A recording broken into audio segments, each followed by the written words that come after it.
위클리 브리핑 투자 전략 시작합니다. 바닥을 얘기하기가 참 어렵네요. 코스피 2500선이 장 초반에 또 깨지고 말았습니다. 2700, 2800 얘기하던 게 엊그제 같은데 이젠 또 2500을 걱정해야 되는 그런 상황으로 또 이렇게 3월에 클라이막스를 맞이하게 되었습니다. 이성훈 연구원과 함께합니다. 안녕하십니까? 안녕하십니까? 네, 반갑습니다.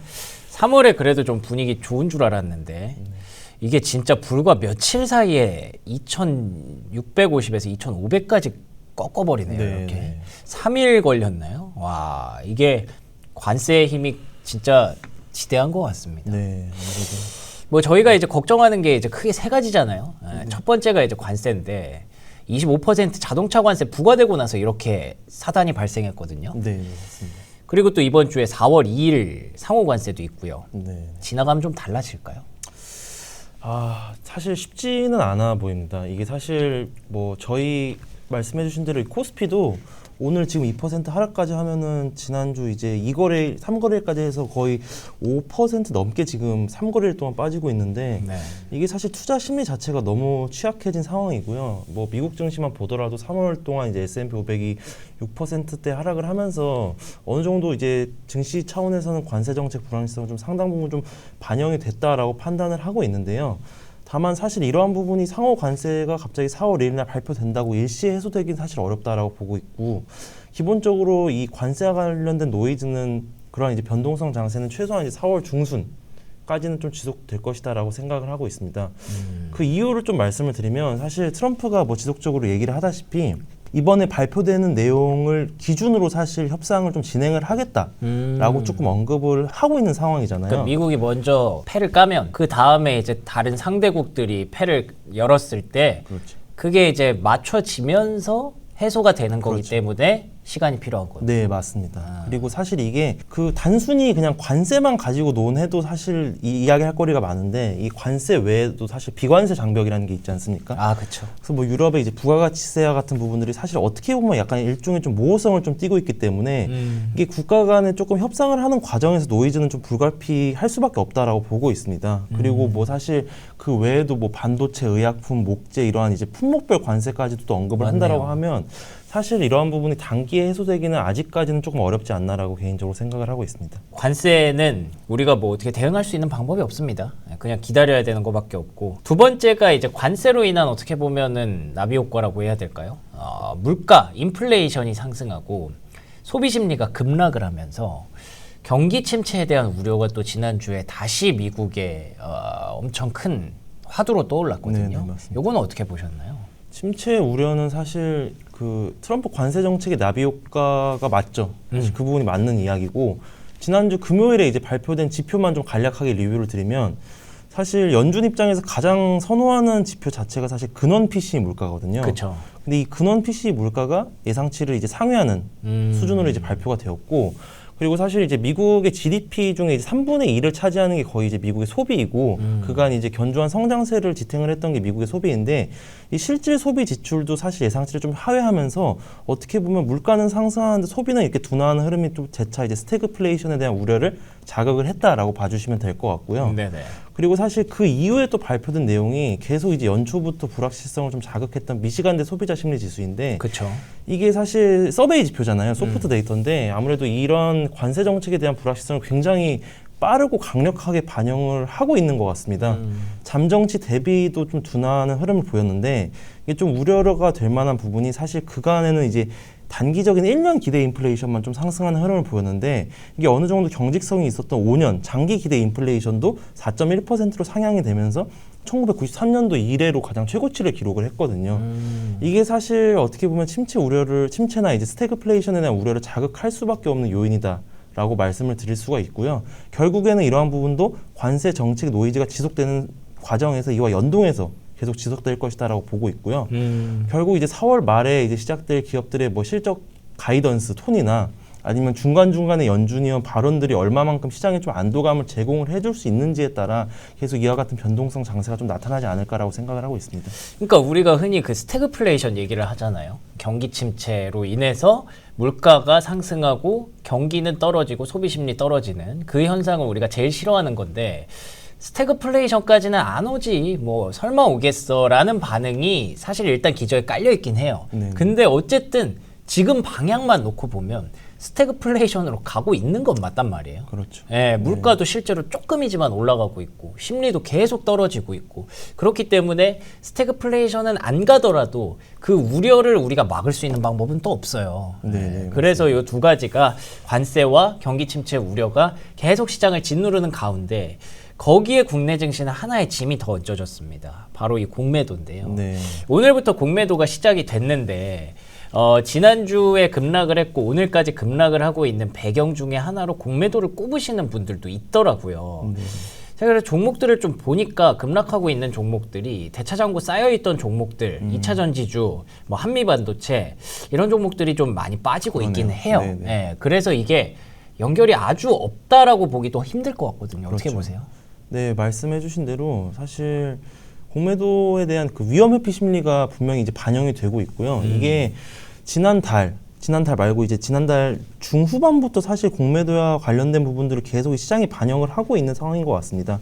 그리고 사실 이번 주 같은 경우에는 공매도와 더불어 뭐 상호관세나 아니면 뭐 탄핵 정국이 아직 해소가 되지 않았던 부분들이 여러 가지가 겹치면서 사실 그 투자자들 입장에서는 조금 선제적으로 포지션 정리에 임했다라고 판단을 하고 있고요. 이게 사실 증시 거래대금에서도 그냥 그대로 반영이 되고 있는 것 같습니다. 네. 거래대금 자체가 사실 지난 2월까지 장이 조금 반등을 했던 시점과 대비해서 굉장히 좀 부진한 흐름을 보이고 있거든요.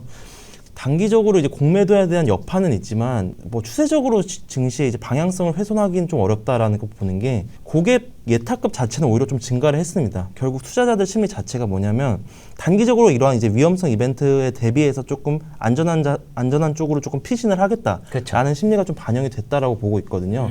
그래서 이번 주 좀 지나가면서 이러한 이제 공매도나 뭐 상호관세 같은 이벤트를 소화해 나가는 과정에서 거래대금 이제 재차 반등을 하고 시장 내 유동성 여건은 좀 개선되지 않을까라고 개인적으로 생각을 하고 있습니다.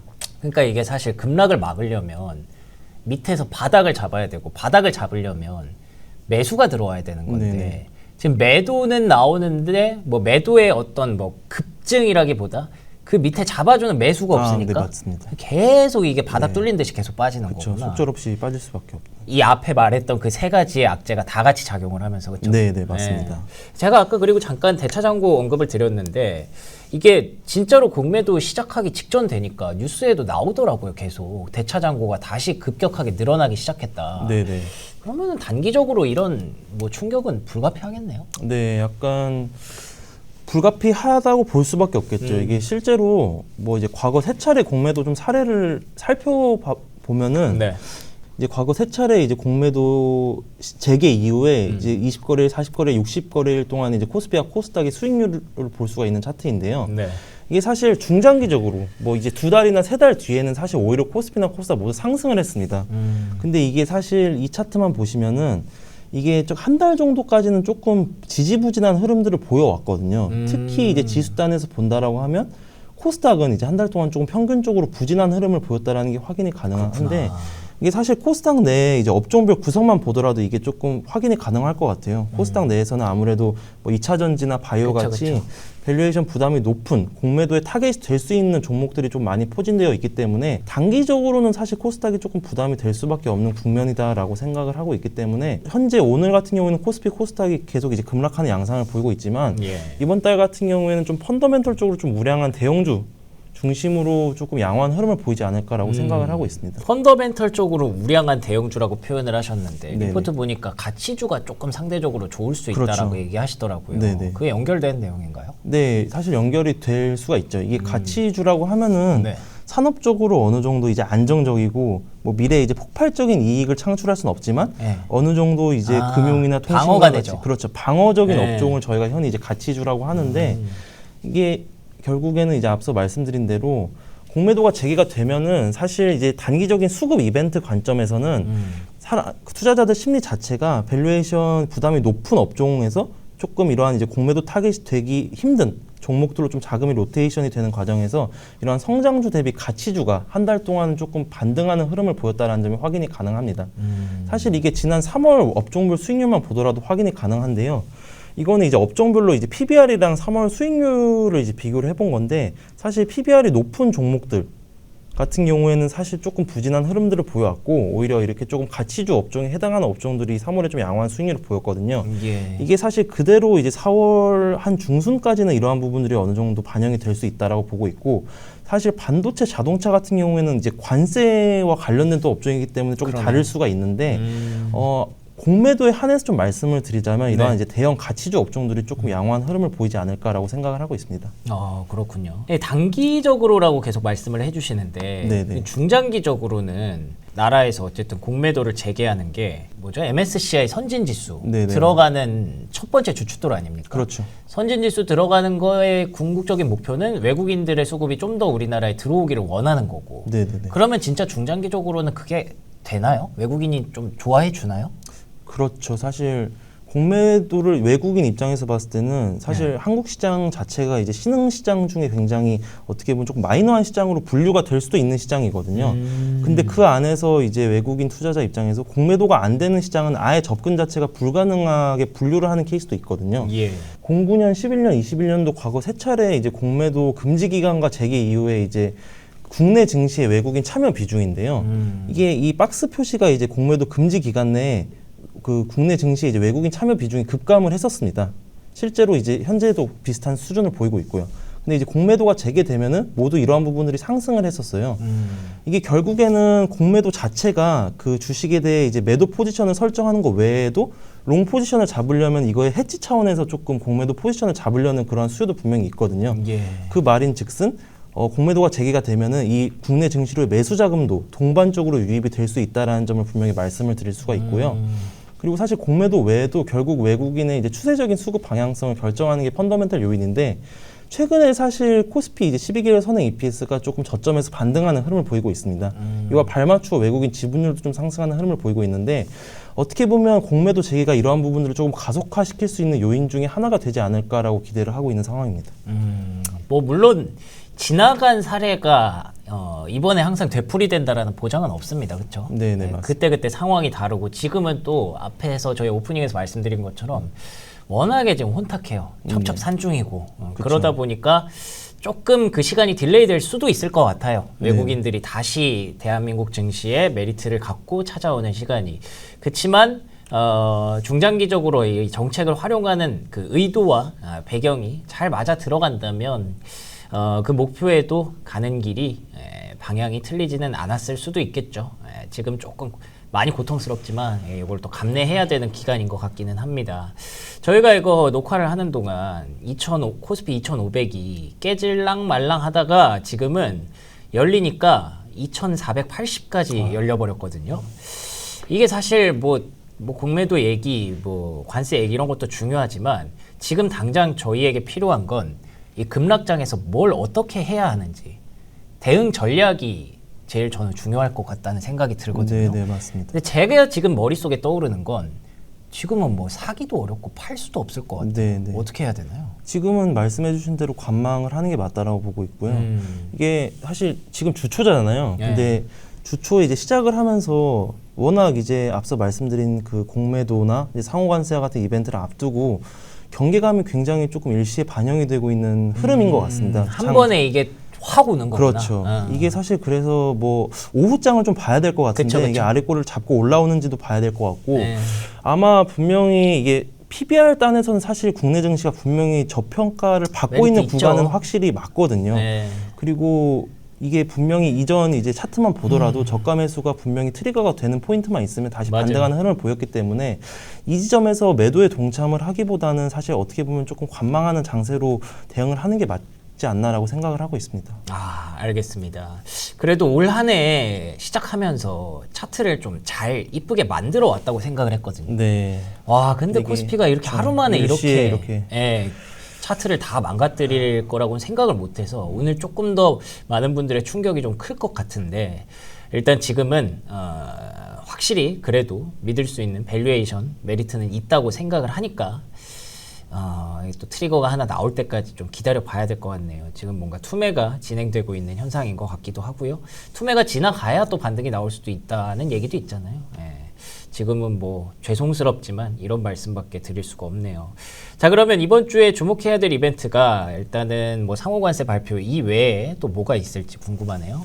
네, 이제 월 초에는 항상 이제 발표되는 지표들이 있는데 국내 증시 입장에서 좀 중요한 지표가 이제 4월 1일에 발표될 내일 발표될 이제 ISM 제조업 PMI와 이제 한국 수출 이 데이터가 이제 중요할 것이다라고 보고 있고 그리고 이제 그 외에 말씀드리면 사실 상호 관세 더불어서 사실 그에 못지않게 중요한 게 이제 4월 4일 금요일 날 발표될 이 비농업 부문 고용 지표도 고용 사실 지난 PC 물가 조금 비슷할 정도의 이제 시장에 영향력을 줄 수 있는 증시 여건이 현재 이제 형성이 된 상황이기 때문에 이러한 이제 매크로 지표나 이제 뭐 상호 관세 이러한 부분들은 계속 주시해서 봐야 될 지표다라고 보고 있고요. 또 하나 더 추가해서 말씀드리자면 4월 4일에 이제 파월 연준 의장 발언도 이제 대기를 하고 있는 상황입니다. 네. 여기 이렇게 경기 침체 우려가 좀 높아진 상황에서 파월 연준 의장이 얼만큼 조금 시장에 안도감을 줄 수 있는 발언을 해줄 수 있을지 아니면 시장에 충격을 줄 수 있을지 뭐 이러한 부분도 조금 확인을 해야 될 필요가 있기 때문에 이번 주는 계속 조금 주시해서 봐야 될 것들이 좀 많지 않나라고 생각을 하고 있습니다. 알겠습니다. 이번 주 그냥 뭐 일주일 내내 좀 살얼음판을 걷는 그런 장세가 예상이 됩니다. 월요일부터 이렇게 급락 장세가 연출이 되는 걸 보면 약간 정말 착잡한 그런 마음이 들 수밖에 없을 것 같은데 이번 주 지나가면 조금 또 다른 얘기를 할 수 있기를 기대를 하면서 단기적인 급락은 피할 수 없다고 하셨으니까 좀 피신할 구멍을 계속 찾아봐야 될 것 같습니다. 자, 여기까지 이성훈 연구원과 함께 오늘 시간 정리를 해봤습니다. 오늘 좋은 말씀 고맙습니다. 감사합니다.